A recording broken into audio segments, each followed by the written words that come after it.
Bhagavate Vasudevaya.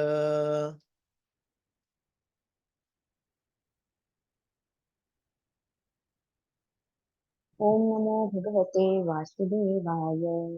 Om Namo Bhagavate Vasudevaya. Om Namo Bhagavate Vasudevaya. Om Namo Bhagavate Vasudevaya. Om Namo Om Namo Bhagavate Bhagavate Vasudevaya. Vasudevaya. Arun Prabhu, can you please allow me to share my screen so that I can put the verse on the screen and we can recite it one after another?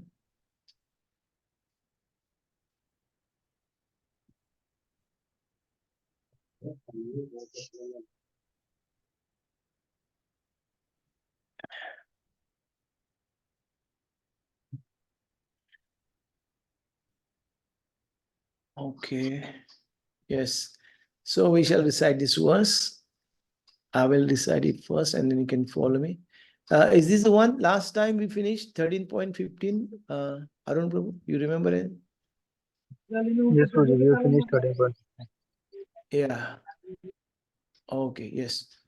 So we'll continue from 13.16.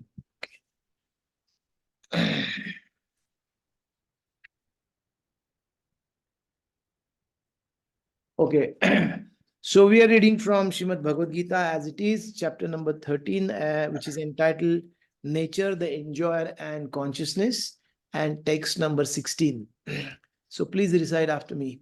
Bahirantasya bhutanam Mahirantashcha bhutanam acharam charameva cha acharam charameva cha sukshmat sukshmatvat tad avidneyam sukshmatvat avidyayam durastham chantike cha tat. durastham chantike cha tat. Bhairantashya bhutanam acharam charameva cha sukshmatvat tad avidneyam durastha chantike cha tat. So word to word meaning, translation and purport by His Divine Grace, Abhay Charanarvind Bhakti Vedanta Swami Srila Prabhupada. Srila Prabhupada Ji Ki Jai. Translation: the supreme truth exists outside and inside of all living beings, the moving and non-moving. Because he is subtle, he is beyond the power of the material senses to see or to know. Although far, far away, he is also near to all. Purport. In Vedic literatures, we understand that Narayan, the Supreme Person, is residing both outside and inside of every living entity. He is present in both the spiritual and material worlds. Although he is far, far away, still he is near to us. These are the statements of the Vedic literature. Asino duram vrajati shayano yati sarvatah Katha Upanishad 1 to 21. And because he is always engaged in transcendental bliss, we cannot understand how he is enjoying his full opulence. He cannot see or understand with these material we cannot see or understand with these material senses. Therefore, in the Vedic language, it is said that to understand him, our material mind and senses cannot act. But one who has purified his mind and senses by practicing Krishna consciousness in devotional service can see him constantly.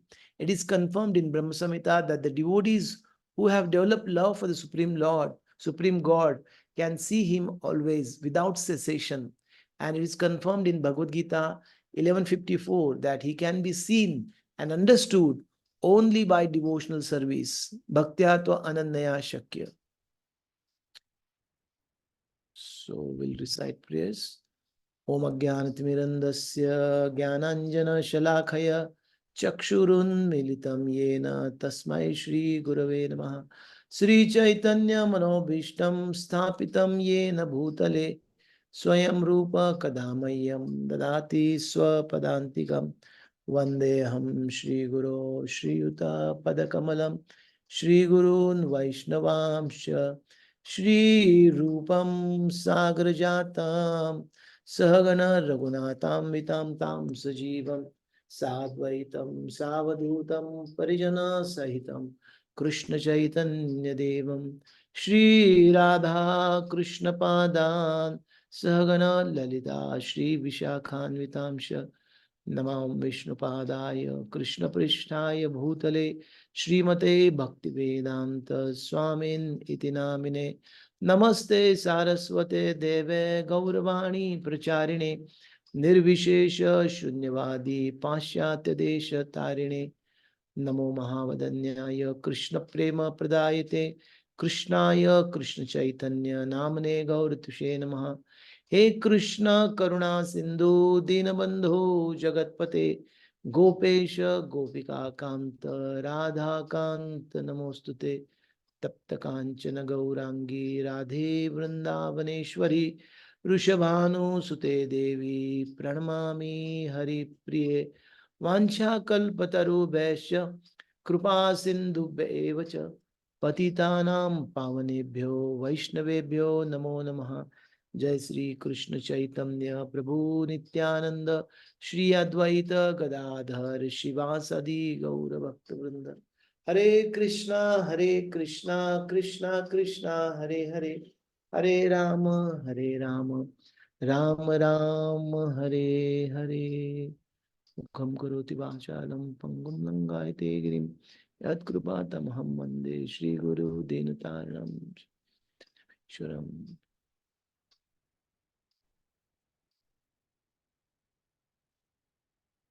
Hare Krishna. So welcome back to our study and discussion of Srimad Bhagavad Gita last 6 chapters.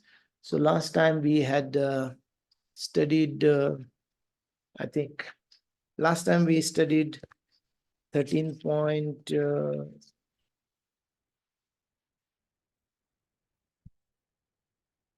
yeah, those 12 items of process of knowledge or items of knowledge. I think so we were there, and some students were absent and some students were presented, and we tried to cover everything else also.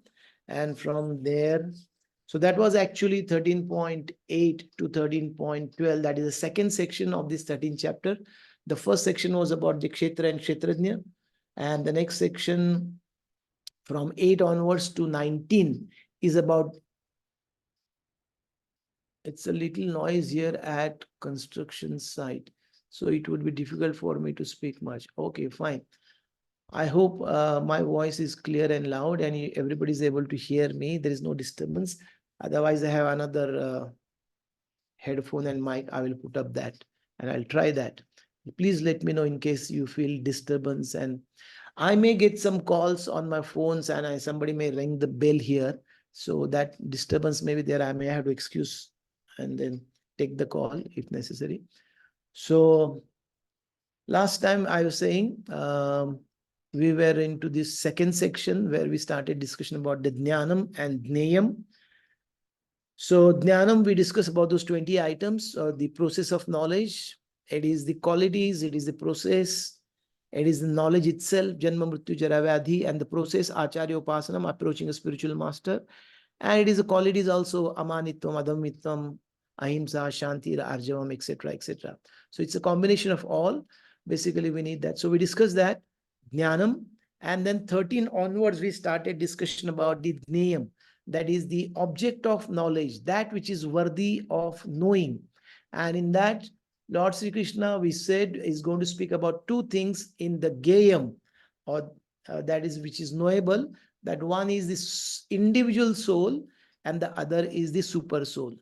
So anybody remembers from anything we discussed right from those 20 items of knowledge, 13.9, 10, whatever we discussed onwards till 13.15, 5, 6 verses we spoke. Anybody remembers, or anybody would like to revise few points quickly? That would be our normal style. Every time we have 5 minutes kirtan, then we'll recite the verse, read this little purport or paragraph, then we'll recite prayers, and then we'll do quick revision. It is expected that devotees should speak out, so that I also know you understand and where you are, whether I need to go slow, fast, or whatever. Because this is a little bit more philosophical section. Uh, it's more important that we do that little revision every time. So, who would like to speak? Anybody's hand is up? No hands up. So I need to take names then in that case. and ask you. May I, Yes, Prabhuji? yes, Prerna Mataji. Yes, Prabhuji. You have very nicely explained about these 20 items of knowledge, and different devotees have shared their different um, realization and their understanding. Mother Harinam Prabhu has given very nice point that what is violence. So not preaching is violence, which is being quoted by Prabhupada. That was very important point. Then uh, anahankar, about false ego, you mentioned that it is a false ego means false identity. This heard I for the first time and it struck me. It was very nice. Then you also It's given by recommend. Srila Prabhupada in the purport. Yeah. Okay. Devki Mataji's book about false ego, our constant company and troublemaker. Then Janma Mrityu Jara Vyadhi Dukha Doshano Darshanam, you mentioned that we should pursue these four doshas in our life. How birth can be a problem. After birth, only all remaining, and what all is remaining. So we have discussed these 3 points among the devotees. We should discuss these 3 points among the devotees. Then detachment. About detachment, you have given that family attachment will be always there. You got muted, I think. Yes. Yeah. Maintain something, we get attached to it. That was a very nice point which stuck in my heart. And also you may quoted that shloka from Srimad Bhagavatam third canto, Prasangam Ajaram Pasham Atmanam Kamiyogido. How Okay, okay. Very detachment nicely. I think from you heard the entire class very nicely. I think you were not there present last time, but you have heard it very yes. nicely. I think very good. Thank you. So Okay, keep some points thank for other devotees. Yes, thank you. Thank you so you. much. Thank you. Yes, Hare Krishna. Yes, anybody else? Prasanna Gopal Prabhu, Arun Jaiswal Prabhu, who else was there last time? Oh, some devotees I'm seeing new, first time.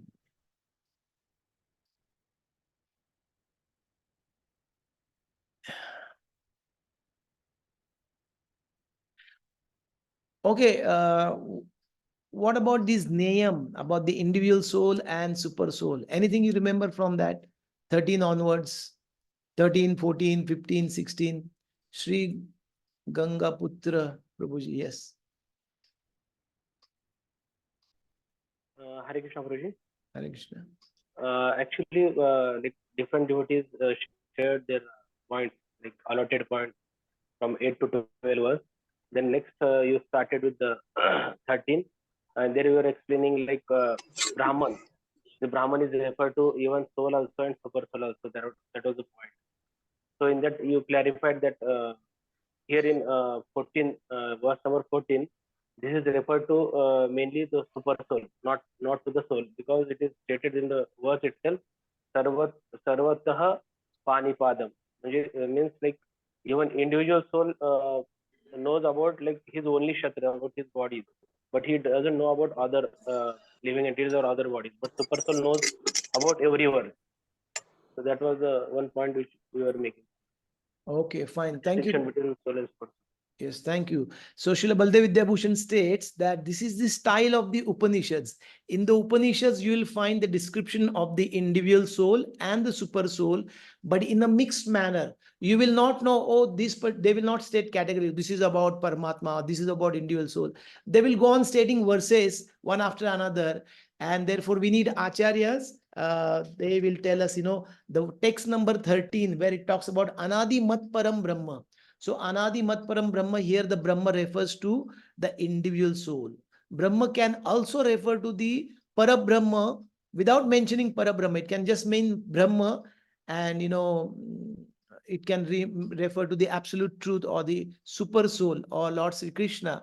But here it is specifically said only Brahma. But because it is Anadi and Matpara means it is subordinate to me, it is attached to me, it is dependent on me. So who is dependent on me? That is actually Krishna is telling. The individual soul is dependent on me. So therefore, using this Matpara Brahma, this is the text which is 13 text, 13.13. It is referring to the individual soul. Correct. And then 14 onwards till 18, all of them, they are referring to the super soul. And that's the clarification point Prabhuji was mentioning. Sarvata pani padam tat sarvato akshi shiromukam. So all of us, we don't have our eyes, heads, ears, nose everywhere. So that's referring to the Paramatma or the supernova or the super soul, like that. So that's why our acharyas, they give stress on these points and tell us the differentiation, which refers to which verse refers to whom. And they clearly make a distinction between the individual soul and the super soul. But because Gyanis or the Mayavadis or the impersonalists, they don't want to make that distinction, they use it other way around, and the verses referring to the Brahma or the individual soul, they make it is referring to the absolute truth, and the other way around also. And that's how they mix up and they say we are all one, etc., like that. Okay, fine. Thank you for bringing that point up. Any other point? Last chance, one more chance. For any other devotees, Prasanna Gopal Prabhu, you remember anything from the last time?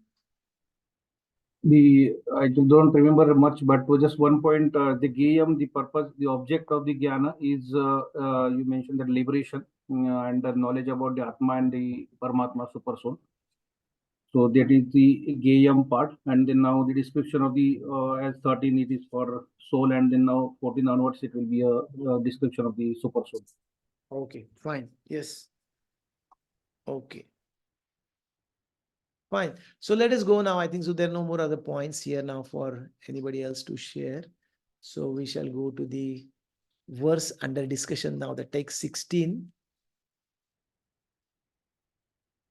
Yeah. So here now another attributes or the qualities or the characteristics of the super soul, they have been stated. It's continuation from where we actually left also earlier. So if you remember last time also we studied about the contradictory characteristics of the absolute truth or of the super soul. Why is it like that? Why does the absolute truth or Lord Sri Krishna has contradictory qualities or characteristics? If you remember, we discussed this, he's black and he's white also, he's very cruel, he's very, very kind. So all the contradictions we said, they resolve in Lord Sri Krishna. But what does this implies? Why Lord Sri Krishna has contradictory qualities? What can we understand from it? Anybody remembers? What can we infer, or what does it imply? Okay, Arun Jaiswal, who is preferring to put it in chat so that we can understand that we can understand him. Yes. So we can understand that he's actually achintya. He is not, can be captured by our tiny brain. So like that. So that's why he said, Prabhupada was asked, why you are written so many books if you cannot understand Krishna? Srila Prabhupada said, by reading so many books about Krishna, we can understand that we cannot understand him. Okay. So these contradictory qualities or characteristics, attributes, they continue in today's verse also, the 16th text, where it is being stated. Let me just go to my PDF document, 13.16. Yes, it's here. Okay. Yeah. So Bahirantasya Bhutanam. Bahirantasya means he's outside and he's inside. Bhutanam, of all the living entities. Acharam chara evacha. He's inside and outside of all living entities. And acharam and chara can be, stated in two ways. Like Srila Prabhupada said, he is inside and outside of all living entities, those who come in the category of moving and non-moving. So he's inside and outside of all moving and non-moving living entities. Whereas if you see Srila Baldev Vidyabhushan and Srila Vishwanath Chakravarti Thakur, they say, these are two distinct qualities. His Bhairantasya Bhutanam is inside and outside of everything, all the living entities. And his Acharam Charamevacha. He's moving and is non-moving also. Who? The super soul or the absolute truth. And the next one, Sukshmatvat. Sukshmatvat means he's actually very, very sukshma or is very, very subtle. And therefore he's Tat Ad Avidneyam. That means that absolute truth or that super soul is avidneyam, is unknowable because he's very, very subtle. That's another quality, characteristics, attribute. Durastham chantike chatat. He is very, very far and he is very, very near, like that. Okay. So I think we referred to this verse from the Ishupnishad last time also. The mantra 5, which says, Tadejati, Tannejati, Taddure, Tadantike, Tadantarasya Sarvasya, Tadu Sarvasya Bhayatar. So Gita is also Upanishad, Gita Upanishad we say. So Gita's language also, some of the verses, many times, they are also in Upanishadic style also. So the Upanishad mantra 5 says, Tad ejati, tannejati. He walks and he doesn't walk. Similarly, here also it is stated, he is, by the acharyas, he is acharam charamevacha. He walks, he moves, and he doesn't move also. Anybody would like to state how is this possible about the absolute truth or about the super soul or Lord Sri Krishna? How he is movable and is unmovable? Or if you remember anything from your Ishobnishad discussion, he walks and he doesn't walks also. Anybody would like to say? How is this contrary? How this both can be possible with Lord Sri Krishna? Yes.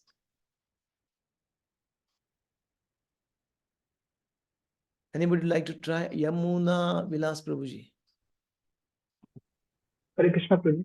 Hare Krishna. I think this refers to personal and impersonal feature of the Lord. So the personal feature, we can see that Lord can walk and he has the senses. But the impersonal feature of the Lord, we can see that it's not having senses. So it refers to that. So what is the last thing you said? Impersonal feature? Impersonal feature, because it's like a ray, so it cannot walk. It does not have senses. Since we cannot perceive like senses of that impersonal feature of the Lord. Okay, okay, very good. Thank you. Aruna Pal Mataji. Hare Krishna, Prabhuji. Prabhuji, like Lord is situated within our heart, so He's very near, and at the same time, He's also situated in His spiritual abode, which is very far from us. So we can say He's very near also, plus at the same time, He's very far. Yeah, that's correct. But we are our question right now was about the acharam charamevacha, how he moves and how he doesn't move also, how he walks and how he doesn't walks also. That's the question. What you said is correct.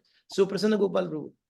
Guruji, when Lord appears as a Krishna, like Lord Krishna as a Balakrishna, then he walks when let's say Yashodarani is trying to catch, and at the same time he is present in the Golok Vrindavan without leaving his place. So that. Okay, that's a good try. I think so. Okay, he doesn't leave Vrindavan anytime. Therefore, you know, but within Vrindavan he walks or not? Within Vrindavan he moves, or he's only in one place within Vrindavan also? Within Vrindavan, at least he walks, right? He moves. So the question is how he doesn't move then. Yes, what was Prabhuji was saying earlier, Yamuna Vilas Prabhu, that's correct. So it is stated that the absolute truth in the form of Brahman is spread everywhere. It is there in the material world, spiritual, everywhere it is there. So that thing which is all pervading, which is everywhere, how can he move? So when I move from one place, my house to temple, means in the temple I'm not present. I'm present now in the house. So from my house or from a home, I'm walking towards the temple, and now I'm present in temple, but now I'm not present in the home. But that thing which is present everywhere at the same time, Sarva idam khalu Brahma, it is said in the Upanishads. It is there everywhere. There is no place where Brahman is not there, or absolute truth is not there. Everything is covered by him. So where he is everywhere, where it has to move, it doesn't have to move anywhere. In the spiritual world, in the material world, everywhere is there. Therefore, in that sense, he does not move. And in case of deities also, you have so many pastimes where deities, they don't, we know that deities, they don't walk, they are there in one place only, right? But at the same time, the deities have walked also. Sakshi Gopal, very famous case, we also know the deities has walked. So this way also we can understand in the form of his deities also, in the form of his impersonal feature as Brahman, he walks, he doesn't walk also. And walks, though obviously we all know that every day Krishna used to go to herding cows and calves in the jungle along with his cowherd boys, and he has performed so many pastimes. Yes, fine. So that's about the acharam charamevacha. And bahirantasya bhutanam, he is inside everyone's heart. 18.61 says Ishvara sarva bhutanam ruddeshe arjuna tishtati. 15.15 it will come now. Sarvasachaham rudhi sannivishto. So this way he is there in the heart of everyone. Andantarastha paramanu chayantarastam. So he is inside each and every living entity, and is inside each and every item also. So this way he's there in everything inside and is outside everything. He's maintaining, although the Shirodakshai Vishnu, he is having his presence in the heart of all the living entities, and also he's present separately. Tishtati, we saw that earlier verse, right? It's separately situated in the Kshirodaksha, what is that? Kshirsagar also, he's there, right? Garbhodaksha ocean, Garbhodak ocean, Kshirsagar, Karanasagar, everywhere is there as Mahavishnu, Garbhodaksha Vishnu, and Kshirodaksha Vishnu. But because we are talking about Paramatma feature, which is represented, all the three Vishnus are one and the same, but especially it is said Kshirodaksha Vishnu. So he's outside that also. And plus, outside everything, Krishna is situated in his own abode, Golok Vrindavan also. So this way we can understand he walks, he doesn't walks, he's inside everything and he's outside of everything also. The same thing if you read 9.4, 9.5, Maya tatamidam sarvam jagad avyakta murtina, the same point. This is called as Yoga Aishwarya. This is the inconceivable opulence of the Lord Sri Krishna, like that. And Durastham Chantike Tat. So Mataji already stated, Durastham Chantike means he's very, very far. How he's very, very far? He's very, very far in the Golok Vrindavan, in his own abode. And he's very, very near as our, right, situated in our bodies, living entities as a Paramatma. Any other way is very, very near and very, very far. Any other way you can explain? Sundari Palika Mataji, you had some point from the previous discussion. Prabhuji, actually, I didn't understand the concept of achar and charam. Okay, somebody else can explain quickly in short. Somebody who understood. Or if nobody understood, then I'll explain again. I have to explain it again. Somebody else who could grasp that, how is acharam chara evacha? What is the meaning of acharam, Mataji? Acharam means? Not moving. Yeah. And chara means that which moves, right? So he moves and he doesn't move also. That is the point. So what is that you did not understood in this? How he does not move? Yes, Prabhuji. Okay, so generally the deities, they don't move, right? Deities are in the same place for years and years. And in some past times, we understand they move also. In Sakshi Gopal's case, we saw it moves, the deity moved also, right? And also in the personal form, Krishna moves, that we all know in so many pastimes. And Krishna doesn't move in the sense, he has one of his features as impersonal features, Brahma Jyoti. So this Brahma Jyoti is pervading everywhere. It is there in the spiritual world, it is there in the material world also. But it is Krishna na who is in everyone's heart as a super soul. So is Super Soul and Krishna, Vishnu, Kshirodakshay Vishnu, all they're different or they're same? All are forms of Krishna only. Yes. So when Paramatma knows me, Paramatma knows what is going inside me or inside my thinking or inside my life. Does Krishna also knows or he doesn't know? He also knows. Yeah. So in one sense, see, this is our philosophy. Achintya Bheda Abhed. It is simultaneously one and different, and it is inconceivable. So in one sense, Krishna is different than the Vishnu form, and Krishna is same also. It is same. In both way, we can take it. So when we refer to absolute truth, we can refer it here in the discussion, you can refer it to the super soul. It means it is absolute truth. It means also Krishna only. Krishna's feature only is there. So Krishna does not move means in his impersonal feature as Brahman, he does not move because he is present everywhere in that form also. The Brahman is spread everywhere in the spiritual world as well as in the material world.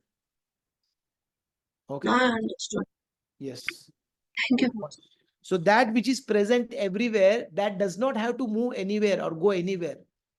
Only when wherever I am not there, I have to walk to that place and reach to that place. But Krishna is reached everywhere. Everywhere is occupying. So he doesn't have to walk only. He doesn't walk in his impersonal feature. That is our point. Okay. Fine. Yes, Yamuna Vilas Prabhu. Prabhuji, like answer to your question, one more example of how Lord is far but He's near. So I think the Can you analogy speak of little louder, maybe towards the mic? Yeah, okay. Can you hear me, Prabhuji, now? Yes, yes, better now. Yeah, so the another example, Prabhuji, about how Lord is far but he is near. So the analogy of the sun and the sun globe, a sun globe and the rays of the sun. So that analogy, I just wanted to share. Okay, can you please little bit explain that analogy as Prabhupada stated in the purport, that analogy? Or it is maybe coming in the next verse, Avibhaktancha bhuteshu. Fine, but how would you like to explain this analogy of the sun in this particular text number 16? In which context? For which words you are explaining that analogy of the sun? So it's for this Prabhuji, Durastam Chantiketa. Okay, So far, far away, he is also near to all. Perfect, perfect. So can you please explain that little bit more so that everybody understands how is far also and is very near also? So basically, Srila Prabhupada explains in his purport that the analogy of sun, where the sun rays are compared to the Brahman feature of the Lord, impersonal feature of the Lord, and then the sun globe is compared to Paramatma feature of the Lord, and the sun God, the vast one, is compared to the personality, personal feature of the Lord. So the analogy in this sense, we can understand that sun rays are touching us. So sun rays are very close to us, which is not different than the sun. But at the same time, the sun is very far. The sun globe or the sun god, they are very far. So in that sense, I want to say. Okay, very nice. Yes. So you were answering that question earlier. I asked about how is very far and how is very near also. That's a very good analogy of the sun and the sun rays. Srila Prabhupada explains. Thank you. Anybody else about how else we can explain how he's very, very far and is very, very near? Two things we already discussed. Paramatma and his Golok form and sun and the sun rays. Madhuri Prabhuji. Last time we read in Ishopanishad that those who like to see Krishna, Krishna is very near, but who don't like to see Krishna or the atheist, so for them Krishna is very far, he is very difficult to obtain him. So in this sense, he is very far also and he is very near also. Yes, very nice. Yes, thank you. So there's a verse in the Brahma Samhita you must be all knowing. Pantastu koti shatavatsara sampragamyo vayo rathopi manasu manipungvanam sopyastyat prapadasinya vichintatve govindamadi purusham tamaham bhajami. There it is explained that pantastu koti shatavatsara. Koti shatavatsara means hundreds and millions of years. Even if you go at what speed? Vayor athapi manaso muni pungavan. Those are the leaders of the munis. Even if they travel for hundreds and millions of years at the speed of vayu, at the wind, air, or at the speed of mind. You know how mind is so fast. But even if you travel for that, he's prapadasinya avichinta tattva. He's avichinta, and they can only go up to the toenails. That is means they can only touch, they can only understand about the Brahman or the impersonal light which is coming from Govindam. But otherwise, Govinda remains far away from them. So Srila Prabhupada explains those who are speculators, those who are impersonalists, those who are atheists, from them Krishna is far away. And those who are devotees of the Lord, what is that verse again in the Brahma Samhita? Advaitam Achyutamanadi Rupam. What is the last one? Adyam Purana Purusham Navayavanam Cha Vedeshu Durlabham Vedeshu Durlabham Adurlabham Atma Bhakto. Somebody, some Gyan is impersonal, they keep searching absolute truth. This is matter, this is spirit, and they keep searching to the Vedas. He will not be, they will not be able to reach it. But Vedeshu Durlabham Adurlabham Atma Bhakto. Atma Bhakto means those who are serving him in devotional service, those who have taken to the path of devotional service or bhakti, those devotees, for him, he is very near, and for such Gyanis impersonalist, he is actually very far. This way also we can understand. Okay.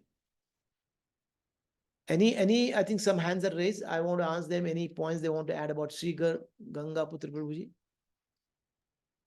Yes, Prabhuji, this is regarding this one only. Like Lord is very far, like original 200 form of Lord Krishna Govinda is present in Golok Vrindavan. It's Correct. very far, but the same Lord is present in the temple as Archa Vigraha Oh, by the yes. request Yes. of devotees, and Yes. he's reciprocating with his devotees in the same way. Correct. So it He is has very just near come in. also. Yes, correct, correct. Very nice analogy. Yes, this is also a very nice point. So he has come in the form of deity to receive our services by his merciful nature, and that's how the devotees, they can dress him, they can feed him, they can cook for him, they can bathe him, they can put abhishek. So many things personally they can do, and that's how he's very, very near. And otherwise also we can understand. Yes, Prasanna Gopal Prabhu. Yeah, holy name. When we chant the holy name, Lord comes and dance on the tongue of a chanter. Just by saying the word, the Naam and the Lord is not different, and Lord appears in this world in the form of holy name. So when we chant the holy name, it is actually Lord present in front of us. Yes, very nice. Thank you. So that's how he is very, very near. Prerna Mataji, you want to say something? Lord is far in the sense, Prabhuji, when our consciousness is covered, we are in ignorance. We cannot see His hand in our life. But as much as our consciousness gets elevated, we can feel presence of the Lord at every moment. So at the same time, the Lord is always there, but because of covered consciousness, we are not able to see Him. After we get elevated, enlightened, we can see Him. Okay, very nice. Very nice. Yes. So as we progress in our devotional service, before coming to devotional service, Krishna was far, far away from us. We had no idea about it. But now as we progress in our devotional service, whatever happens in our life, whether it is good or bad also, a devotee is able to see the hand of Krishna, the presence of Krishna, the message from Krishna. And that's how there's a famous verse from Brahmaji's praise, Tattenu susumikshimano, bhunjane evatma kritam vipakam. Rudvag Vibhurvid Vidadhan Namaste Jivatiyo Mukti Pade Sadayabha. So those who are great devotees, even in the calamities, whether it is Narad Muni, Srila Prabhupada himself in his life, whether it is Vidurji, so many devotees, examples are Parikshit Maharaj in the Bhagavatam. In calamities, Kunti Maharani also, they see the presence of Krishna there, and that's how they are very, very near to Krishna. Actually, those things, Prabhupada writes in the purport, when Narad Muni's mother, she goes into the cow shed for getting the milk in the evening. She's bitten by a snake and she actually dies. So it's only 5-year-old boy. He doesn't have a father, doesn't know who's the father. But now that only shelter which was there, that has been removed. And Prabhupada writes there, ordinarily such thing will be very bewildering for the people. But this is the way of dragging a sincere soul towards himself. That's how Prabhupada writes. This is the way of Krishna's way of dragging very, very near to him these great souls or the great devotees, like that. Okay, so that's a good discussion about the very far and very near. I think that's very clear now. And the next one is now about the sukshmatvat tad avidneyam. He's so subtle on account of being very subtle. He's unknowable. So what Prabhupada writes here, and because he's always engaged in transcendental bliss, we cannot understand how he's enjoying his forever. We cannot see or understand with these material senses. Therefore, in the Levitical language, it is said to understand him, our material mind and senses cannot act. So we have been stating that, Srila Prabhupada's purports many times, they're actually paraphrasing. Sometimes he gives verse number, sometimes he may not state the verse number. So by reading these lines, any of you remember any verse from any other text? These lines remind you of any verse? That we cannot understand him with the material senses. What is the verse? Famous verse? It's a very famous verse from Bhakti Rasamrita Sindhu. Atas Krishna Namadi na bhavet grahyam indriya. Meaning what? Krishna's Nama Rupa Gunalila. Nama Atas Krishna Nama Adi. Na bhavet grahyam indriya. Means by our blunt material senses, we cannot understand Krishna. That is the meaning of this thing. And one of the names of Krishna is what? Adhokshaja. What is the meaning of Adhokshaja? Anybody knows? Krishna is known as one who cannot be perceived by the material senses. Yes, that is the point we are discussing. Sukshmatvat tad avidneyam. He cannot be understood because being very subtle, account of being very subtle. So adokshaja means aksha means eyes. Akshaja means that which is born by the eyes or that which can be seen by our eyes or by our senses. Adha means that is below, By seeing the senses is below that thing means adokshaja means we cannot see him by our blunt material senses. That is why his name is Adhokshaja. So these two verses actually, I mean, Krishna's name is there in many verses about the Adhokshaja. Savai pumsan paro dharmo yato bhaktir adhokshaje. That's about the Adhokshaje. So Adhokshaja is known as, right? Like that. Therefore, we cannot understand him by blunt material senses. But when they are engaged in the devotional service, they are purified, then we are able to understand. And what about the pure devotees? Srila Prabhupada writes here, who has developed love for Supreme God can see him always without cessation. This is also a paraphrasing of a verse from Brahma Samhita. Anybody remembers? It's a very famous verse. What is that? Premanjana Churita Bhakti Correct. Vilochane. Premanjana Churita Bhakti Vilochanena Santas Sadaiva Hrudaeshu Vilokayanti. Santas Sadaiva means the santas or the devotees of the Lord. Sadaiva means always. There's no network issues. You know, we have network issues sometimes. Network is okay, not okay. But for pure devotees, their network is always full on with Lord Sri Krishna. So if anybody challenges us, can you show me God? We have to just tell him, become a pure devotee. You will see, Prabhupada says, just like we are talking to each other, you can talk to Krishna. At least that much we can theoretically say, but that's actually the thing. So, Premanjana Churita Bhakti Vilo. Churita Bhakti means who's saturated with the love of, whose eyes are anointed with the love of God. They see the God always on the chest, on the screen of their hearts. Just like we see something on the Zoom, on our laptop screen or TV screen or mobile screens, they are able to see Krishna always on the screens of their hearts. Sadaiva Hridayeshu Vilokyanti. Like that. So that's how, you know, that's about the devotees who can know him or who can see him.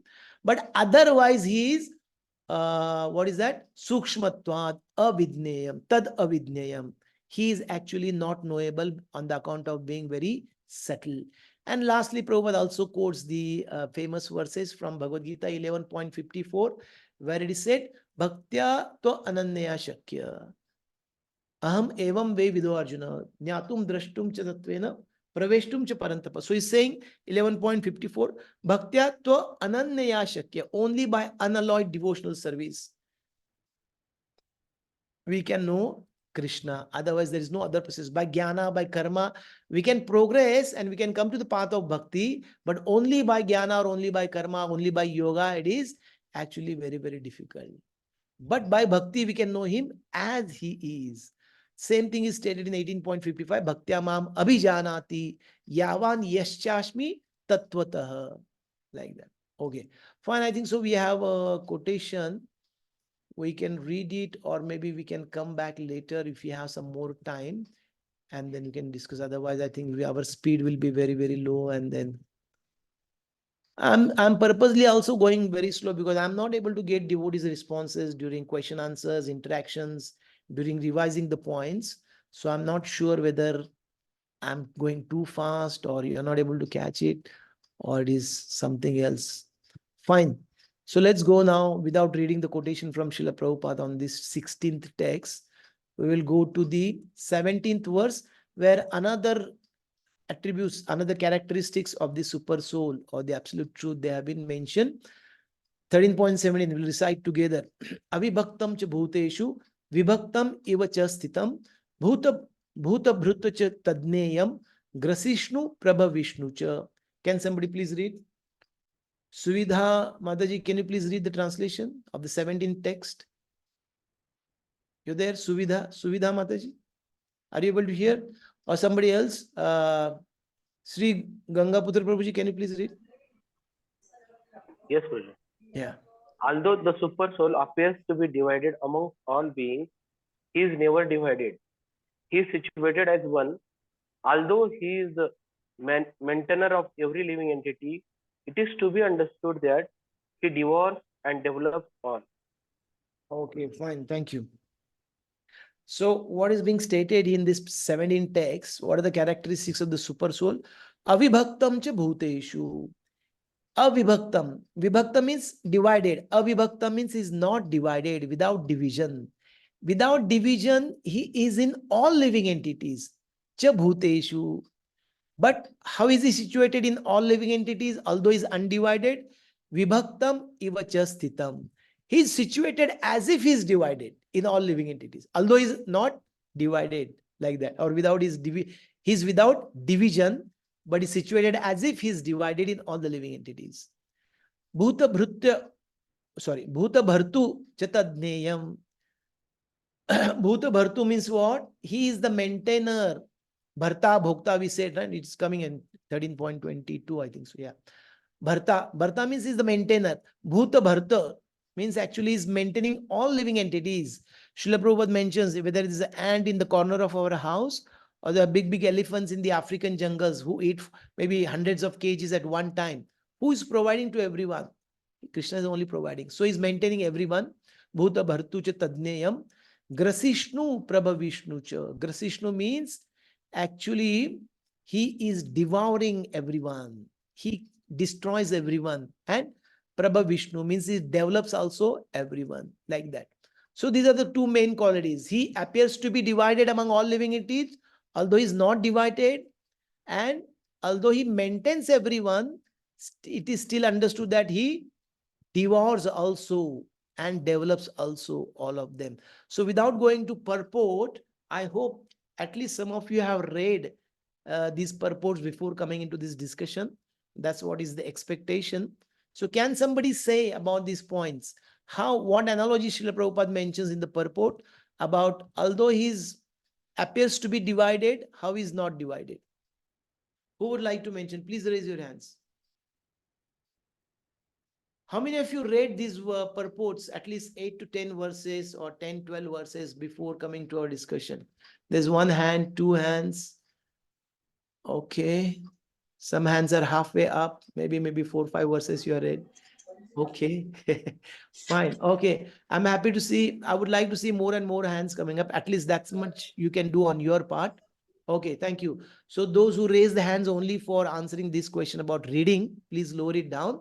And those who want to answer the question about the analogy or the characteristics of the super soul, they can answer. So Kishore, Madhav, Prabhuji. Yes, bro. See, the analogy what has been given here is of against sun. That means where we can see the sun from one place as and also from other places simultaneously. So this is an analogy which has been given by. So what this analogy explains? What is the point of this verse which it explains this analogy, sun? That means he is everywhere and he is at particular location also. Okay, very good, fine. Yes, so Srila Prabhupada says, if you ask somebody in Pune, or right now, what is now, it's 12:30. Oh, where is the sun? The guy in Pune will say, oh, the sun is on my head. And you ask somebody in Bengal or in Chennai, oh, where is the sun now? The guy will also, the devotee also say, oh, the sun is on my head. So it appears that although sun is only one, he appears on my head, and that other person who is although thousands of miles away, he appears there also. Okay, like that. So it appears to be divided, although he's only one. So that's the analogy. Any other point anybody would like to say about this? Okay. Kishore Madhaprabhu, you have anything else to share or you're done? No, I have done. Okay, I'll lower my hand. Okay, fine. So in the Bhagavatam purport, one of the purports Srila Prabhupada mentions, this is a analogy also quoted by the impersonalists or Mayavadis, but we will not go into that analysis now because we don't have time, but still I will mention. And this is in the purport Srila Prabhupada explains, just like if you take many pots, let's say water pot or whatever, and liquid pots, and you keep them on your terrace in the daytime or in the night time, when the moon is also there in the sky. So either the sun or the moon, they appear to be divided into all those pots individually. The reflection is reflected in all the individual pots. Is it not? Yes. But is the sun and moon actually divided? He is actually undivided. It is only one. So this is a very famous analogy which is given by the Mayavadis, which is called as Pratibimbavad.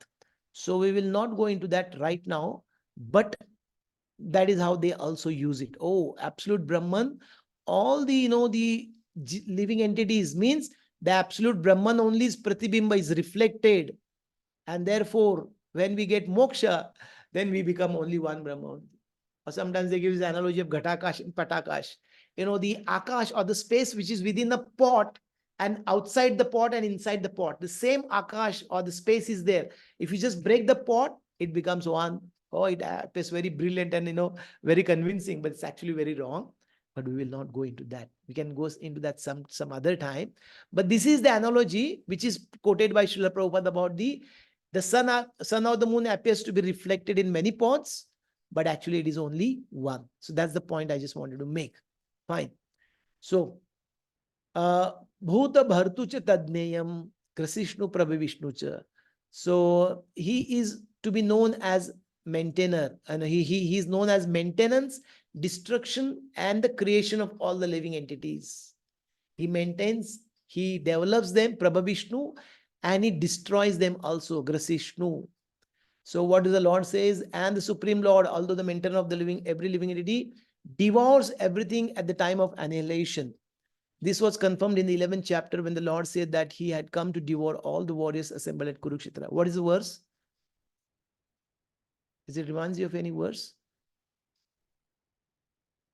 11th chapter very specifically stated, universal form. So if you read 11.32, Kalosmi lokakshayakrut pravruddho. Kalosmi means time I am, the destroyer of all the worlds. I have come here. Lokakshayakrut pravruddho means I have actually come to destroy all the people on the battlefield, except you Pandavas. I am going to destroy everyone. Krishna has stated that before the war has begun. Like that. And therefore says, Tasmad uttishta kaunteya. Sorry, what is that? Tasmatam uttishta yasholabasva jitva shatrun bhungsharagyam samruddham mayye veta niyata purumeva nimitta matra bhavisavasachin. It's a very famous word. So I already killed all of them. You just become a nimitta matra, you just become an instrument, and then you fight. That decision is already made. The match is already fixed. Our devotees, they explain this is the first match fixing instance in the history of the creation. That's about the Kurukshetra war. Okay. So that's about the Kalo Asmi. He destroys everyone. Okay. And the maintainer, we already discussed how he's maintaining. And there's a very famous verse from the Kathopanishad we also mentioned so many times. And Prabhupada also mentions in the purports. Nityo Nityanam Chetanas Chetananam Eko Bhavunam Yo Vididhati Kaman. Eko Bhavunam Yo Vididhati Kaman means he's fulfilling the desires of everyone. And that's how he's also maintaining everyone. That one singular who is supremely eternal, supremely conscious, is maintaining all those plural conscious or eternal living beings like that. So that's how he's maintaining, he's destroying and creating. How can you understand? He creates. Prabha, what is that? Prabha Vishnu cha. Prabha Vishnu means developing. How can you understand the last term? Any guess?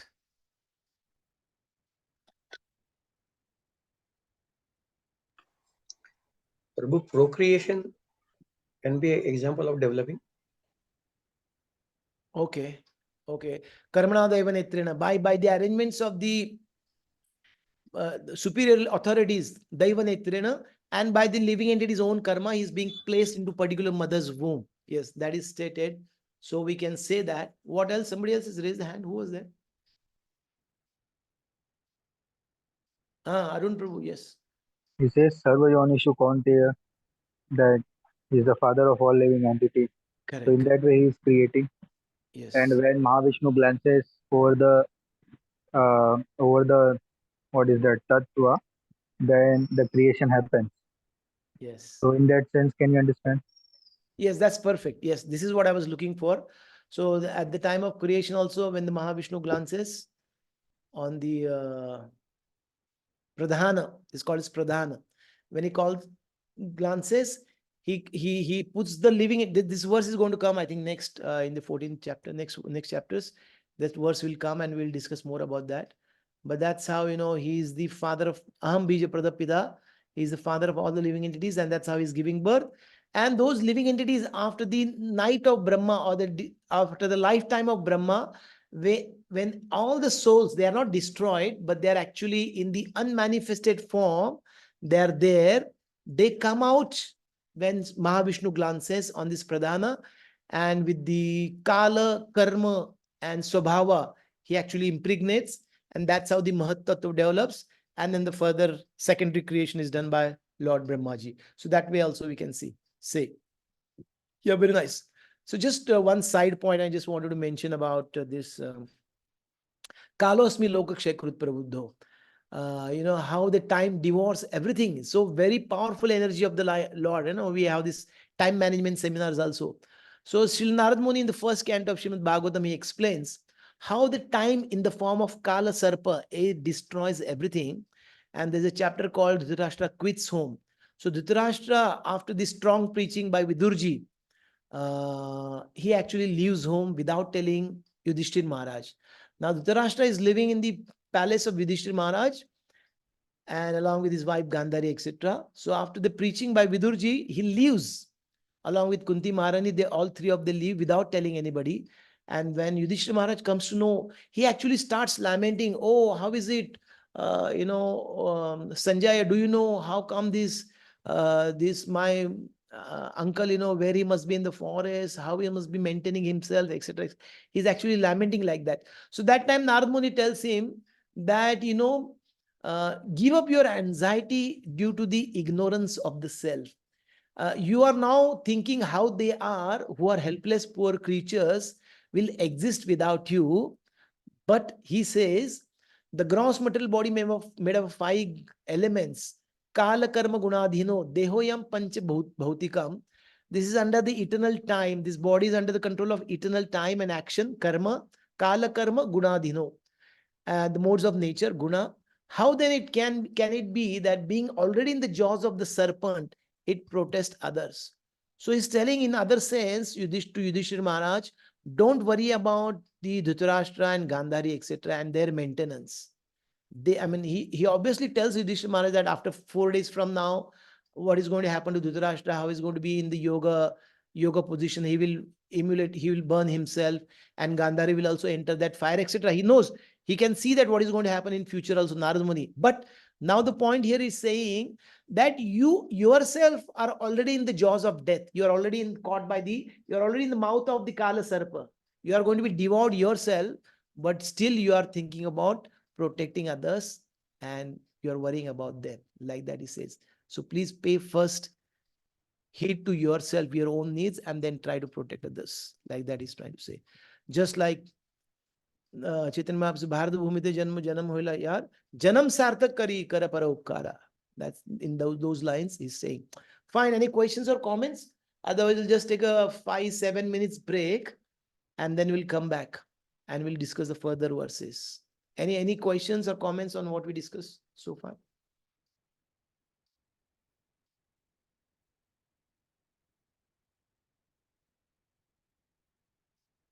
Somebody's having network issues. Suvida Mataji, I think. Okay, fine. So no questions, no comments. We'll take a break. 7 to 8 minutes break, and we'll come back. I have to just chant. Prabhuji has raised hand. Yamuna Vilas. Yamuna Vilas Prabhu, yes. Prabhuji, one point that came to my mind that how Lord is present everywhere and how He's undivided. So this first mantra of Ishri Upanishad, where Lord is saying that although all living entities are emanating from Him, but He remains the complete whole, complete balance. So I just thought of sharing that. Oh, very nice. Yes, we can say that. Apurnamada, Purnamidam, Purnat, Purnamudachite, Purnasya Purnamadaya, Purnameva Avashishyate. So confusing, right? Complete. What is this complete? So Prabhupada writes a very nice lines in those purport that any incomplete, all the whatever incompleteness we experience in our life is due to incomplete knowledge of the complete whole. So that's the point you can say here also. Yes, He is complete, and Prabhupada says, Purnamada Purnamidam. This material world also is complete. Each anda, each Brahmanda, each universe does not require any external help. Whatever is required is being provided within this universe. The sunlight, the moon, the air, the land, all the fruits, nuts, etc. Everything is being provided. So they are a complete unit in themselves. So even if you take complete units from that complete whole, still what remains is complete only. So we can say that also. Very nice point. Thank you, Prabhu. Okay. So we'll take a break and come back. Now it's 12:31, 12:38, 12:40 will come back. Thank you. Hare Krishna.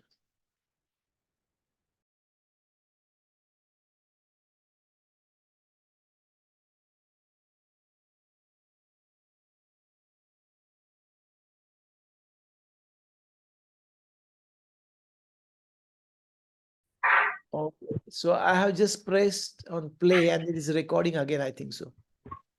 Okay, sir. Yeah.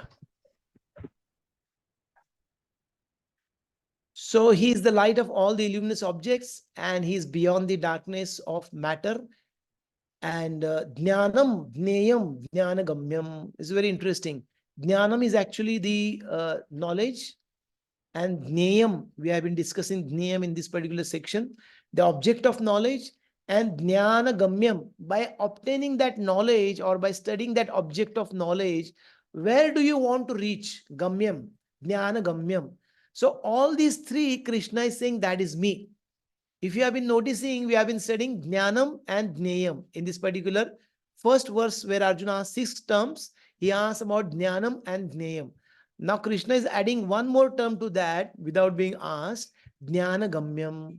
So Jnanam is Krishna, Jneyam is Krishna, and Jnanagamyam. By gaining all that knowledge, what is to be obtained? The goal of knowledge is also Krishna only. And Rudhi Sarvasya Vishtitam. So that particular super soul is actually situated in everyone's heart. That is also being clearly stated. And that's how Krishna is revealing his own identity or is telling about whom he's talking about, the super soul, like that. Okay. So Jyotisham api tad jyotis. So Prabhupada mentions super soul is the source of light in all luminous objects like sun, moon, and stars. In the Vedic literature, we find that in the spiritual kingdom, there is no need of sun or moon because the effulgence of the Supreme Lord is there. Which verse? Another famous verse from the 15th chapter. We are going to study future. These lines should remind you of the verse. Which verse? Jyotishamati sarvesham yadvatenam. Anaram. Which was? What was the verse you said? Jyotishamati Should sarvesham. No. 1 second. Sarvasya cham Rudhi Sannivishto. Okay. No, in the Vedic literature, we find that in the spiritual kingdom, there is no need of sun or the moon. I mean, actually, this is paraphrasing of 15.6. Natad bhasiyate suryo no shashanko na pavaka yad gatva na nivartante tad dhama paramam mama. Like that. Because everything is self-effulgent there. Okay, fine. And also, in the 15th chapter itself will come yada aditya gatam tejo jagat bhasayate akhilam yat chandramamsi yat chagno tat tejo viddhi mamakam. That tejakam is from me, mamakam. Krishna is saying of what? That yat aditya gato tejam, whatever the splendor you see in the sun, which is jagat bhasayate akhilam, which is actually lightening the entire universe or the Brahmanda or the whole world, Akhilam, Jagat Bhasayate Akhilam. Yat Chandramamsi, in whatever splendor you see in the moon also, Yat Chagno, in the fire also, whatever the heat is there, the light is there, that tej which is there, that is Tat Tejo Viddhi Mamakam. Please know that that is Teja from me only. This has been categorically stated there in the 15th chapter only. So we'll see that again going further. So many verses are there supporting what has been stated here. And that's how everything can be corroborated. Tamasa paramuchyate. He is beyond the darkness of matter. And Prabhupada is also additionally writing there is unmanifested. Tamasa paramuchyate. Okay. It is clear, therefore, that his situation is not in the material world. It's situated in the spiritual world, which is far away in the spiritual sky. That is also confirmed in the Vedic literature. Aditya Varnam Tamasa Parastar. This is from Shweta Shvatara Upanishad. Aditya Varnam means Aditya is sun. He's effulgent like a sun. And Tamasa Parastat means he's beyond the darkness of this material world. He's just like the sun, eternally luminous, but he's far beyond the darkness of this material world. In the Purusha Sukta prayer also, which we recite during our Nitya Homa in NVCC, Veda Hametam Purusham Mahantam Aditya Varnam Tamasas Tupari. Again, the similar description is there. Veda Hametam Purusham Mahantam, that great Purusha, the universal form, I know that Veda Hametam. And Aditya Varnam Tamasas Tupari. He is again effulgent like a sun and is beyond the darkness of this material world. Tamasas Tupari. So that's about the Jyotisham api tajjoti. Tamasa paramuchyate. And jnanam jneyam jnanagamyam. He's the knowledge, object of knowledge, and he's the goal of knowledge. So let's say, if I ask you, now we are studying Bhagavad Gita, last 6 chapters. So Bhagavad Gita is our object of knowledge. What is that in these Sanskrit terms? Jneyam. If Bhagavad Gita is our Jneyam, then what is the Jnanam in Bhagavad Gita? If Bhagavad Gita is being studied as object of knowledge, what is the knowledge content in Bhagavad Gita? If somebody asks you like this, how different ways you can answer this question about the Jnanam? Because we are trying to correlate with these three terms, Jnanam, Jneyam, and Jnanagamyam. So somebody can please say what knowledge is given in Bhagavad Gita? Yes, Kishore Madhav Prabhuji. Knowledge of soul and super soul. Okay, very good. Thank you. Yamuna Vilas Prabhuji.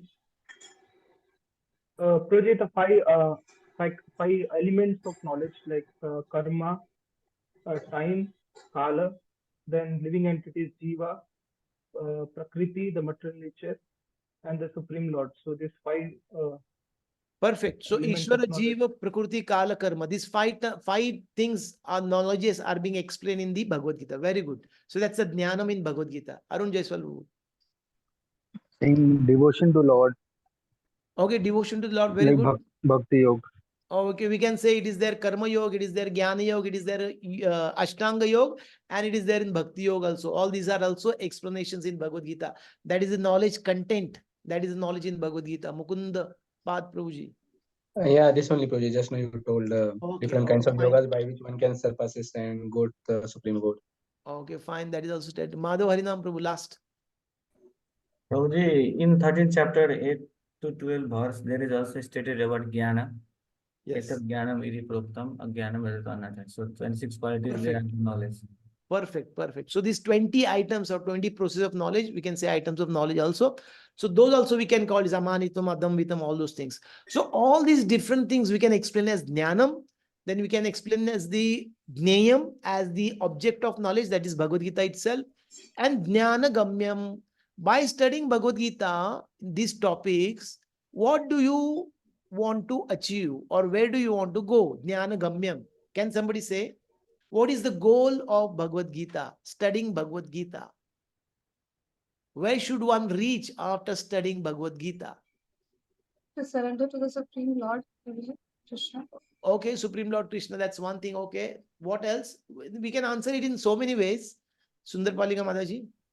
Sundari Prabhuji, difference between body and soul, which lead us to the Krishna Prem. Okay, Krishna, we can reach to Krishna, we can have Krishna Prem. Arun Prabhu. As Chaitanya Mahaprabhu says, Gopi Bharti or Pad Kamjor Das Das Anudas, going back to Godhead and serving there. Okay, going back to Godhead and regaining our original position, Das Dasanudas. Okay, very good. Kishore Madhav Prabhu. Evam iti tatvata taktadeha punarjanam naiti mamiti soya. Reaching by knowing tatvata, knowing and reaching to Krishna by this. Okay, very good. Fine. So reaching to Krishna and knowing Tattva. Prasanna Gopal Prabhu last. Yeah, Bhagavad Gita gives the knowledge about the greatness of the Lord, and once we know the greatness of the Lord, then we can understand the sweetness of the Lord. Okay, we can understand the greatness of the Lord. Okay, fine. Thank you. Last, Madhav Harinam Prabhu. Prabhuji, Vedesya sarvir aham eva vedyo. Vedavidasam. By all the knowledge, the Lord is to be known. Okay, fine. Yes. So the ultimate goal of studying Bhagavad Gita, Jnana Gamyam, we can say in these terms, that is to reach Krishna, to achieve Krishna Prem, to achieve Krishna's abode, going back home, back to Godhead, become a devotee of Krishna by reading Srila Prabhupada's Bhagavad Gita as it is all over the world. People are becoming devotees of Krishna. That is the goal of Bhagavad Gita. Sarva dharman parityaja mamekam sharanam vraja. Man mana bhav mad bhakto madhyajima. What do you mean by surrender? These four things which should happen. Man mana bhav mad bhakto madhyaji mam namaskuru. So that's actually the goal of Bhagavad Gita. And everything else, whatever you all said, that is also correct. So that's a goal. If I'm already devotee of Krishna, by further studying Bhagavad Gita, I should become a better devotee. I should become a pure devotee. I should develop Krishna Prem. So that can be also goal of studying Bhagavad Gita. Fine. Thank you. So similarly, here it is said that the knowledge is Krishna is the knowledge or the super soul. Then Krishna is the object of knowledge that is to be studied, that is to be understood. and then Jnana Gamyam. We have to achieve this pure devotional service, become a pure devotee, achieve Krishna Prem, Sadhana Bhakti, Bhava Bhakti, Prema Bhakti. That should be the goal of whatever we are doing now. Sadhana Bhakti means by performing sadhana bhakti, we should develop bhava, and that's how we should go to bhava bhakti, and then prema bhakti should automatically come like that. So that is the goal. So all these three things, jnanam, jneyam, jnanagamyam, is Krishna or the super soul. That's the point Krishna is mentioning here. Fine. And the lastly, it is Rudhi Sarvasya Vishtitam. We studied so many verses that, Krishna is Rudhi Sarvasya Vishtitam. He's actually situated in everyone's heart. Therefore, the conclusion now, Prabhupada writes, what is that conclusion? Therefore, sorry, where is it? 18th verse now, report.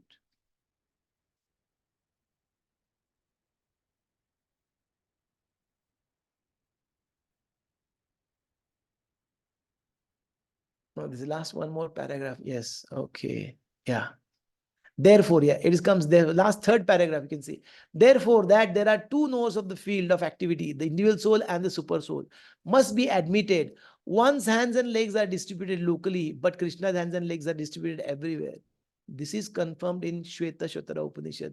Sarvasya Prabhum Ishanam, Sarvasya Sharanam Brihat. That Supreme Personality of Godhead, Super Soul, is the Prabhu or Master of all the living entities, therefore is the ultimate shelter of all the living entities. Srila Prabhupada explaining in terms of the Jnana Gamyam. So there is no denying that the fact that the supreme super soul and the individual soul are always different. You may find why Prabhupada is quoting this, something from the 14th text, 13.14, hands and legs are everywhere, because Srila Prabhupada is concluding now, because Krishna is going to conclude about the Jneyam, the super soul and the description of this individual soul. And in the next text, 19th text, he will complete the this particular section. So therefore, Prabhupada is re-emphasizing the point that we should never ever commit a mistake of mixing or equating the individual soul with the super soul. Therefore, he is mentioning all these points, revisiting these points from the 14th text. Okay, so from this 13.14 to 18 about the super soul, we saw so many characteristics, how he's all pervading, his hands and legs and eyes and ears and heads, faces, they are everywhere.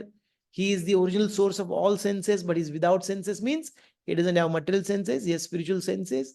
He's unattached, although he's maintaining all the living entities. He's transcendental to three modes, although he's the master of the modes. And he's outside, he's inside everyone, and he's undivided, although he appears to be divided. He maintains all, he devours all, he develops all, and is the source of all the knowledge, enlightenment. Is Jnanam, Jneyam, Jnanagamyam, and is situated in everyone's heart. So many points Lord Sri Krishna is explained about Jneyam, the object of knowledge, that is super soul, and something we also saw about the individual soul in the 13th text.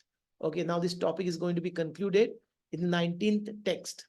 And he says here, 19th text, Iti kshetram tatha jnanam jneyam choktam samasata mad bhakta etad vidnyaya mad bhavayopapadyate. Please read, somebody. The translation, Mukund Path Prabhu, can you please read translation of the 19th text? Thus the field of activities, the body, knowledge, and the knowable have been summarily described by me. Only my devotees can understand this thoroughly and thus attains to my nature. So now Krishna is explaining, now is concluding. Iti kshetram. Kshetram we saw about the kshetra and kshetrajna. Kshetra is the body, kshetrajna is the two kinds of kshetrajna, the individual soul and the super soul, correct? Two knowers, individual knower and super knower, primary knower and super knower, like that. Iti kshetram tatha jnanam. Then also I told you about the jnanam, the items of knowledge. Then I told you about jneyam. Jneyam choktam samasatah.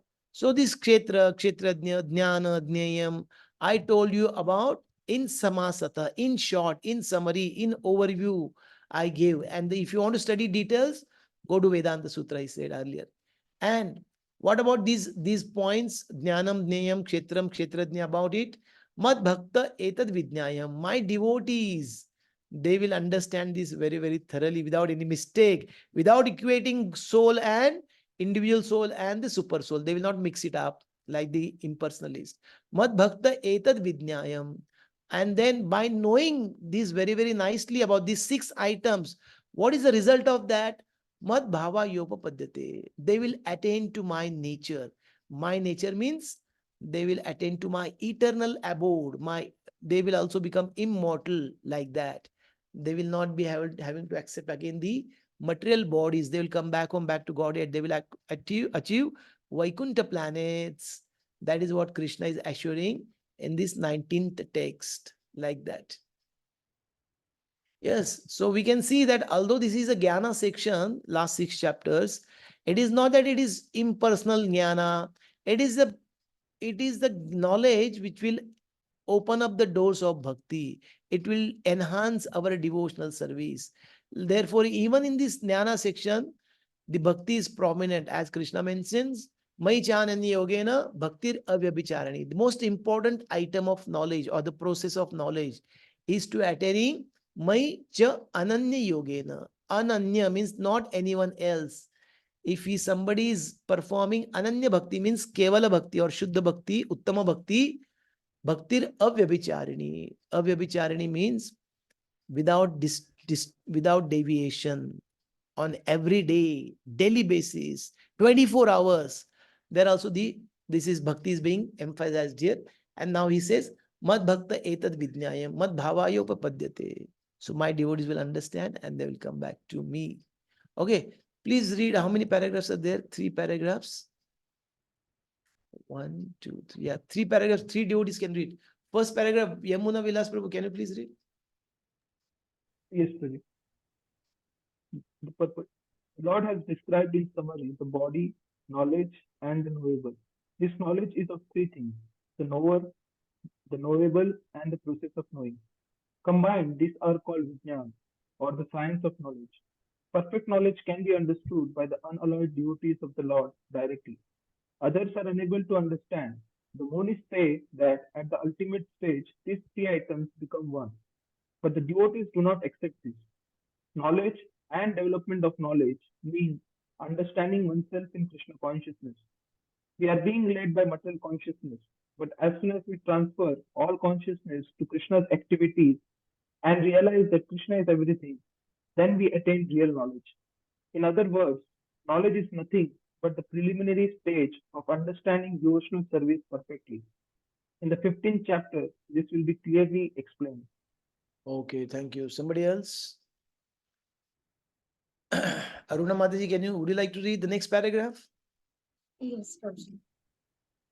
Now, to summarize, one may understand that verse 6 and 7, beginning from Mahabhutani and continuing through Chaitra Jyate, analyze the material elements and certain manifestations of the symptoms of life.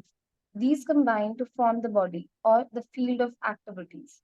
And verse 8 through 12 from Amanatvam through Tattva Jnanartha Darshanam describe the process of knowledge for understanding both types of knower of the field of activities, namely the soul and the super soul.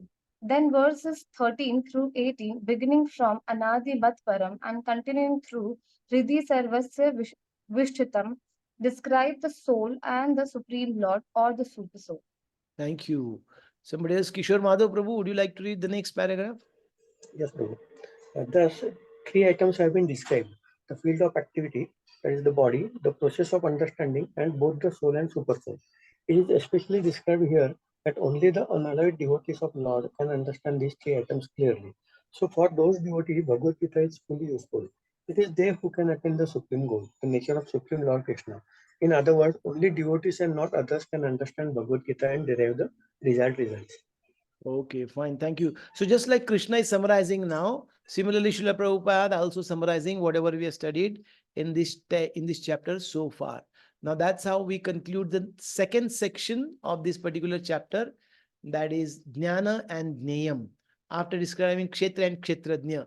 So what remains to be discussed now out of the first 6 terms? which Arjuna asked in the first verse? What remains to be studied now? Okay, please go back to text 1 and please tell me what are the 6 terms and which are the 2 terms remaining now. Somebody, quickly. We Prakriti have and no Purusha. time. Yes, yes, Prabhu. Prakriti and Purusha. Yes, Okay. Prakriti and Purusha. So, actually, if you see this, these 2 terms are only the same, right? Jnanam, Kshetra and Kshetrajna. That is the matter which is coming from 24 elements, which is coming from the material nature, right? Prakriti and Kshetra, and the Kshetrajna. 2 types of knows, individual and the super soul. And now also we are going to talk about the Purusha and Prakriti. Again, we are going to talk about the material nature, which is made of these 24 elements. And then Purusha. What do you mean by Purusha? Purush, what do we understand by Purusha in Sanskrit? Purusha means? Enjoy. Enjoyer, yes. So now Krishna is actually the real Purusha, but in this particular last section now about the Prakriti and Purusha, Purusha means the enjoyer or the one who is imitating or is trying to enjoy. That is the individual soul. About him it has been explained. So the same thing is there about the same terms, but different angles the discussion is taking place so that we develop an all-round understanding about the soul, super soul, prakriti, etc., etc. Otherwise, sometimes some people they mix up, they say, this especially the Sankhya yogis. Sankhya yogis, they don't talk about the super soul or the absolute truth. They say everything is coming from the prakriti only. From prakriti only, the purusha comes and everything starts from there only, etc. like that. So therefore, these terms have been explained from various angles.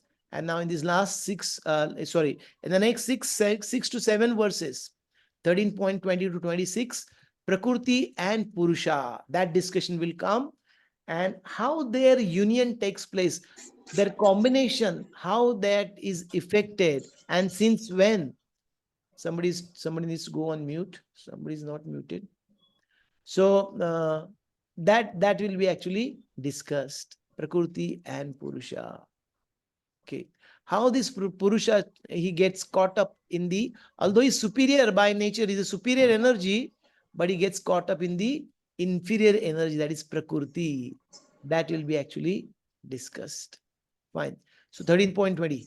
Prakrutim Purusham Chaiva Vidhinadi Ubhavapi Vikaramsha Gunamshaiva Vidhi Prakriti Sambhavan. Somebody else can please read, those who are not read. Nagna Jiti Priya Mataji. Can you please read?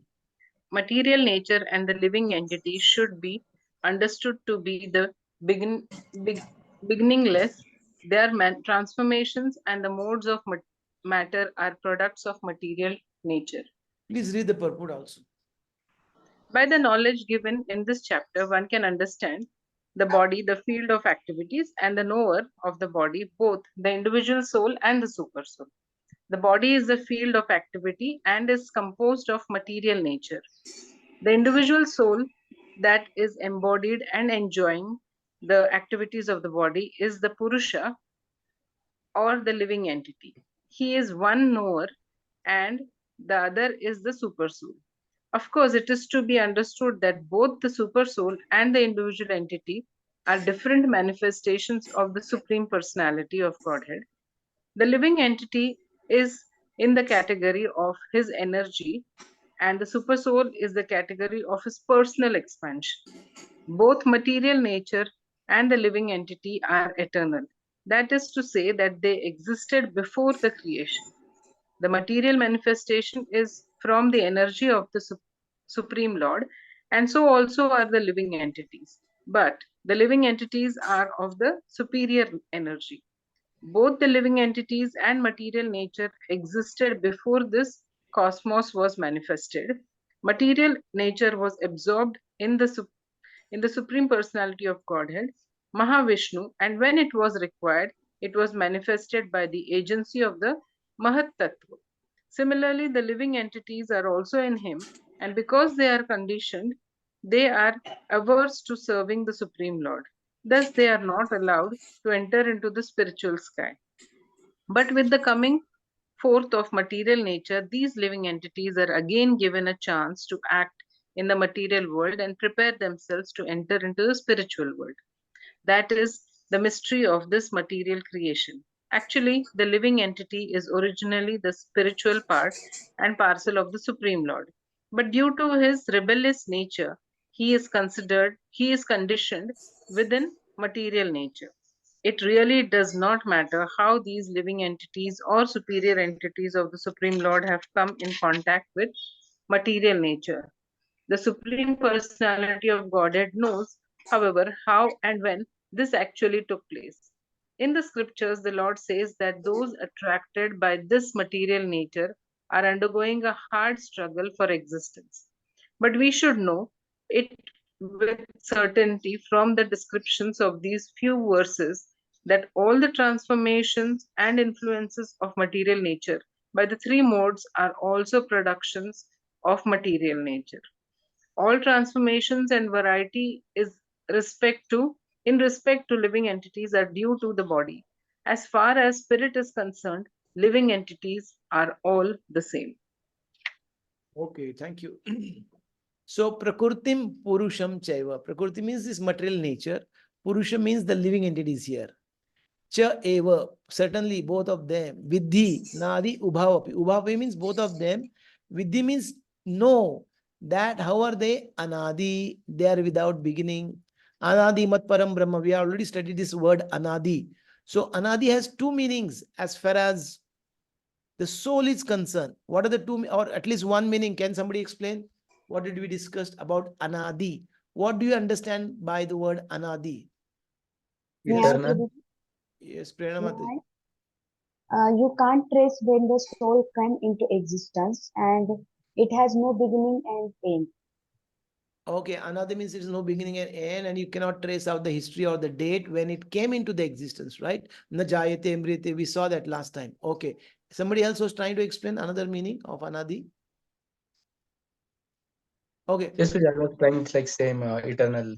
Okay, fine. So, Mame Mausho Jivaloke Jiva Bhuta Sanatana. It is not that, sun came into the existence first, and then that one point of time, after the sun came into existence, the sun rays started coming out of the sun. No, sun rays and the sun, they simultaneously existing. Similarly, who has to go? Kishore Madhav Prabhu has to go on mute. Okay, I'll just mute him. I muted you. Okay. Similarly, the Lord and the Jivas, they are Sanatan. It is not that they were one, from the one, many souls they came out, and again after the moksha, they will become one. No, this has been already concluded in many verses in Bhagavad Gita also. What is the verse? Second chapter, 12th verse. One second. Huh?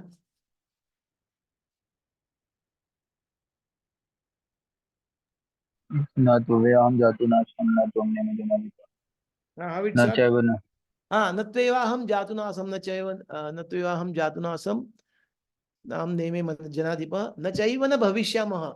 So there was no time you did not exist, I did not exist, nor these kings, nor will be there any time in future. We all cease to exist. Means we will continue our existence individually. So that is the eternal individuality of the soul, and the super soul is mentioned by the highest authority, Lord Sri Krishna. So forget about merging and becoming one, etc. That is not going to happen as far as Bhagavad Gita is concerned. Correct? So therefore, the soul is eternal, and it will remain eternally individual also. That is the point I just wanted to mention here. So that's about the soul. So that is one aspect of soul being anadi. It is eternal. Second aspect, devotees they explain, Prabhupada also explains in the purport that can you trace a point in history or in time, can you put a date to the soul's accepting a material body or coming into the material world? Can we put that? That also we cannot put. So in that sense also, the soul is eternal, and we don't know when it has come to be conditioned soul. So therefore Prabhupada says, we say eternally conditioned souls, means we cannot trace out when they got the material body for the first time. Therefore, the soul is anadi in these two aspects. That's the point I just wanted to mention. So Lord Sri Krishna is telling here, Vidhi anadi ubhavapi. Know that both of these are anadi. Who two? The soul and the prakriti. So we discussed about the soul being the anadi in two different ways. Now can somebody tell me how prakriti is also anadi? Because we know the material nature or the srushti or the creation takes place, maintenance, and then there is a destruction. But why it is being called as anadi or beginningless?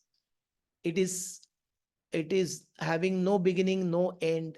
We see it is getting created, it is being maintained, it is getting destroyed. Anybody other than Arun Prabhu? Okay, please tell Prabhuji. I have heard in a lecture, Prabhuji, that it is said eternal because it is the energy of Krishna, and it is manifested and unmanifested. It is not that it gets destroyed. So it does always exist along with Krishna, but we can see or it is created or destroyed with Krishna does that, but it is not that it gets birth, something like that. Okay, thank you. Very good. Kishore Madhav Prabhuji, you want to say something? So it is also said in purport that material nature is absorbed in the form by Mahavishnu, and later on it is converted by Mahatattva. Oh, correct. Yes. So there Srila Prabhupada is mentioned referring to the Pradhana. Pradhana means it is unmanifested. All the material 24 elements, they are there in the unmanifested form. And as we said, when Mahavishnu glances, it becomes agitated and it becomes the Mahatattva. All the 24 elements, they get manifested, including the jivas, and then the further creation takes place.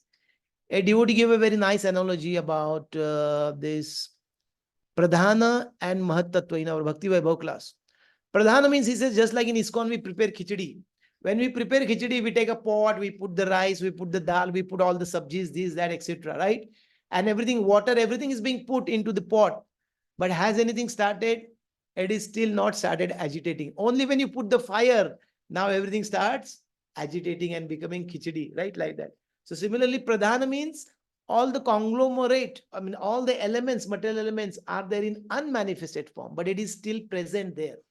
It becomes manifested when Mahavishnu glances on it. So although for our eyes, the Srushti or the creation takes place and it gets destroyed, the material elements in the form, as Prabhuji said, as the energy of Krishna, although inferior energy, it is always present. Only it becomes manifested and unmanifested, like that. So that's how it is anadi. That is how we can understand the soul, the Purusha and the Prakriti. Both of them are anadi. Now the next line says, Vikaramsha Gunamshaiva Vidhi Prakritim Sambhavan. So the transformations and the modes of matter, three modes, they are all the product of the material nature. That is what is being stated here. Okay.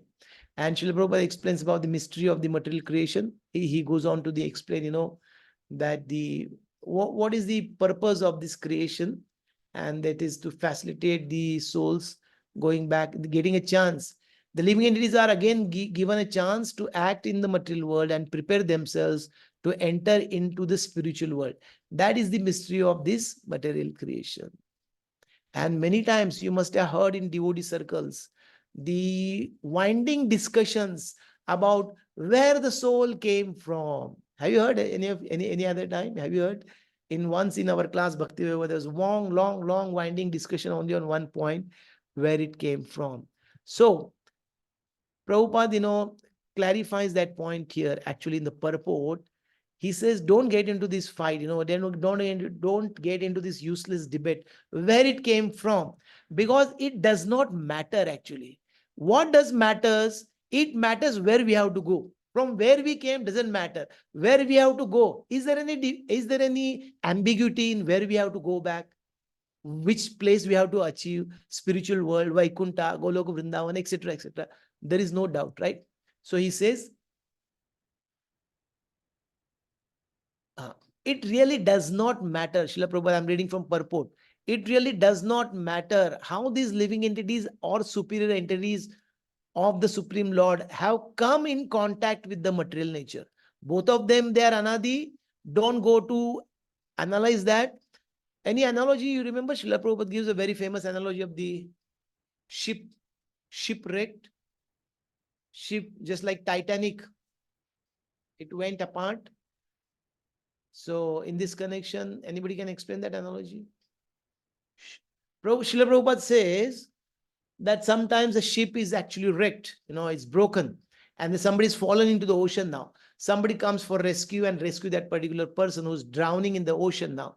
Now, what is important for that person? If the person says, no, first tell me how the ship got wrecked, how the ship was, how I fell into the water. Please tell me first. No, that is not important. Or which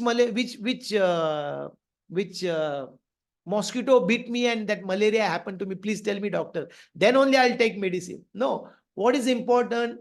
You got a malaria, you are into the ocean. Now please get saved. Those who are coming to save you, that doctor is giving some medicine. Please take that and save yourself from that particular disease and get cured. That is what is important. But of course, some devotees, they're scholarly devotees, they may have some, they may analyze further from whatever the previous acharya stated about where we came from, etc., etc. But in real sense, it is not required, and we don't have to waste so much of time like that. So that's a side point I just wanted to mention, because Srila Prabhupada talks about Prakriti and Purusha being anadi, but how their combination is taking place, that is also we will be discussing going further. Okay. So what else is there? Vikaramsha, Gunamsha. Vikara means transformations. Guna is, of course, we know the three modes. So the Acharya, Srila Baldev Vidyabhushan and Srila Vishnu Chakravarti Thakur, they explain that this Vikarams, we are so discussed in 13.67.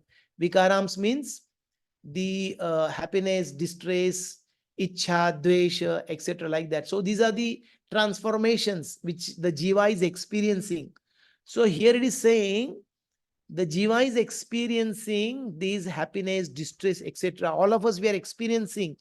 It is because of the Prakriti Sambhavan. All this is due to the material nature. Now somebody may say, how is this? This will be explained going further in the next text more vividly. So we'll read that also. So the next verse 13.21, it explains the specific role of Prakriti and Purusha. What Prakriti is responsible for and what Purusha is responsible, the soul is responsible for as far as the happiness and distress is concerned. Okay. 13.21. Karya karana kartutve hetu prakrutir uchyate purusha sukha dukkhanam bhoktrutve hetu uchyate. Please read. Harsh Prasanna Atma Prabhu. Can you read translation? Yes, Guruji. Yes, please. Nature is said to be the cause of all material causes and effects, whereas the living entity is the cause of various sufferings and enjoyments in this material world. Okay, I'll just read the translation by Srila Baldev Vidyabhushan, very nicely stated. Prabhupada is saying nature is said to be the cause of all material causes and effects. He says Prakriti is said to be cause, instrumental in producing the body and the senses. And secondly, he said, Srila Baldev Vidyabhushan, the jiva is said to be the cause, being the enjoyer or happiness. That means different bodies are different senses. Who is responsible for them? The Prakriti is responsible. The jiva cannot produce, ant's body, dog's body, hog's body. Prabhupada will explain. That Prakriti is producing, correct? But whatever the happiness and distress is being experienced by individual soul, who is responsible? He is actually responsible. Hetu. Hetu means karana. Karya karana. Karya means effect. Karana means the cause. And the hetu means the instrument here. So for varieties of bodies, who's responsible? Who is the instrumental cause? That's the Prakriti. And Purusha Sukha Dukkhanam Bhoktrutve Heturuchyate. Who is instrumental in the happiness and distress of the jiva? That is the individual jiva who's trying to bhoktrutve. Bhoktrutve means he's trying to enjoy here now, like that. Okay. So please read paragraph number 1. Sundari Palika Mataji, can you read purport paragraph 1? Yes, Prabhuji. The different manifestation of body and senses among the living entities are due to material nature. There are 8,400,000 different species of life, and these varieties are creation of material nature. They arise from the different sensual pleasure of the living entity, who thus desire to live in the body or that. When he is put into different bodies, he enjoy different kind of happiness and distress. His material happiness and distress are due to his body, and not to himself as he is. In his original state, there is no doubt of enjoyment. Therefore, that is his real state. Because of the desire to lord it over material nature, he is in the material world. In the spiritual world, there is no such thing. The spiritual world is pure, but in the material world, everyone is struggling hard to acquire different kinds of pleasure for the body.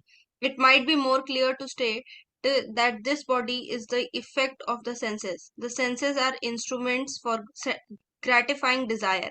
Now, the sum total body and instrument senses are offered by material nature, and as will be clear in the next verse, the living entity is blessed or damned with circumstances according to his past desire and activity.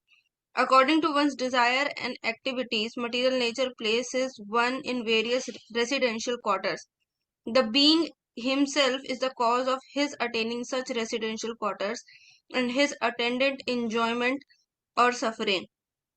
Once placed in some particular kind of body, he comes under the control of nature because the body, being matter, acts according to the laws of nature. At that time, the living entity has no power to change that law.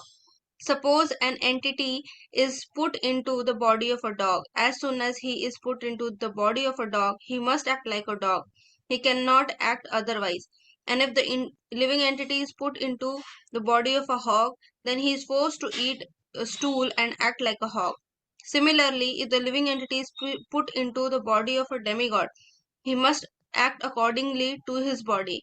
This is the law of nature, but in all circumstances, the super soul is the individual soul. That is explained in the Vedas, Mukunda Upanishad 3.1.1, as follows: Dvas Suparna Sayuja Shank Sakhyaya.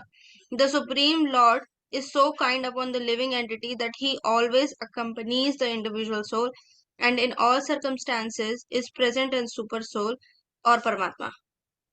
Okay, fine. So Srila Prabhupada is explaining 3 things here. He's saying, what is the cause of various varieties of bodies and the senses? Because in different bodies, hog's body, elephant's body, mosquito's body, human body, devta's body, there is different varieties of enjoyment according to different senses. So who's responsible for giving varieties of bodies? Material nature is responsible for the varieties of bodies. The bodies are tailor-made, just like our tailors, they are stitching our clothes according to what we desire and what we deserve. Material nature will give a tailor-made body for you, like that.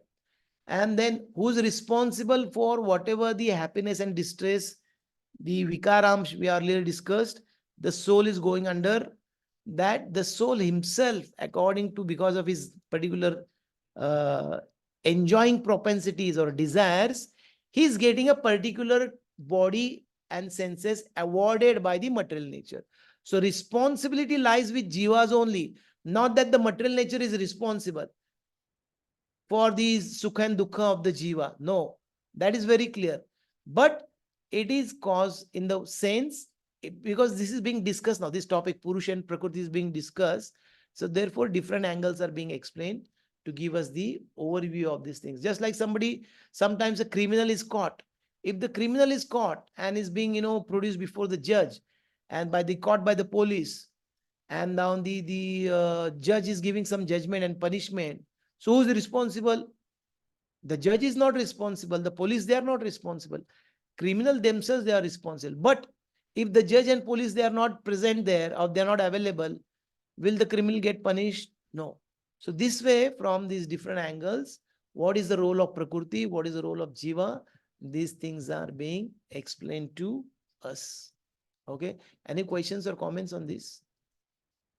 Before we go to the next verse, which is very, very important, which is also some devotees, they call it as the Bijavakya for all the last 6 chapters. So Madhav Harinam Prabhuji. Prabhuji, I have heard that this soul is always transcendental, so it does not suffer. In the later verses also it will be. It's very clearly mentioning, yes, yes. Yeah, but still he enjoy happiness and distress. Mm. So sometimes we know that happiness and distress is for the mind only, not for the soul. Correct. But it is said that Purusha Sukha Dukhana, the living entity enjoys and living entity is in distress. So how this who is in distress? Is the mind or the soul? Okay, so if you can see 13.32, that next verse which we'll discuss, this your question will be answered in more detail. I would like to spare it for that time. Anaditvam nirgunatvat paramatma paramatmayam avyayam sharirasthopi kaunteya na karoti na lipyate. That particular verse I think you are referring, 32. Na karoti na lipyate, soul does nothing. And soul does not gets entangled. There, I think Prabhupada is writing. The soul neither does anything nor is entangled. So how is this? I want to hear your views also and other students' views also. So we'll discuss that time when we are discussing that. Okay. So please stay tuned till that time. Maybe tomorrow itself we may come to that particular verse and we'll discuss that. Okay. Any other questions or doubts or any comments or anything you would like to add? Otherwise, I would like to stop here and I need to go now.